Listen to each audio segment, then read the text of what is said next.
এই লোকটি ছেলেটিকে একটি দেয়ালের কাছে নিয়ে যায়, যেখানে সে তার ছাতা দিয়ে দেয়াল ছুঁয়ে দেয়। সঙ্গে সঙ্গে দেয়ালের ইটগুলো সামনের দিকে পিছনের দিকে সরে গিয়ে সঠিকভাবে বসে যায়, আর সেখানে একটি দরজা খুলে যায়। আসলে এই লোকটির নাম হাঙ্গরি। তারপর তারা এমন একটি বাজারে পৌঁছে যায় যেখানে সমস্ত কিছুই জাদুকরি। বাজারটির নাম ছু মন্তর গলি। এখানে এমন সমস্ত কিছু আছে যা একজন জাদুকরের দরকার হয়, কিন্তু ছেলেটির কাছে একটাও টাকা নেই। সে জানতে চায়, আমি এই জিনিসগুলোর দাম কিভাবে দেব?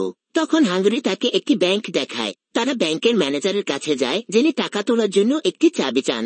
হাঙ্গরি চাবি দিয়ে দেয় এবং সঙ্গে একটি কাগজ দেয়, যেখানে এমন এক শয়তানের কথা লেখা থাকে যার নাম কেউ নেয় না। এরপর তারা ব্যাংকের আরো ভেতরে যায়, যেখানে একটি বড় সিন্দুক খোলা হয়, আর সেখানে অনেক সোনার মুদ্রা দেখা যায়। ছেলেটি অবাক হয়ে যায়, আর তখন হাঙ্গরি তাকে বলে এই সোনা তার মা বাবা তার জন্য রেখে গিয়েছিল। এরপর তারা বাজার থেকে অনেক কিছু কিনে ফেলে। সব কেনাকাটার পর ছেলেটি একটি জাদুকরি ছড়ি কিনতে যায়।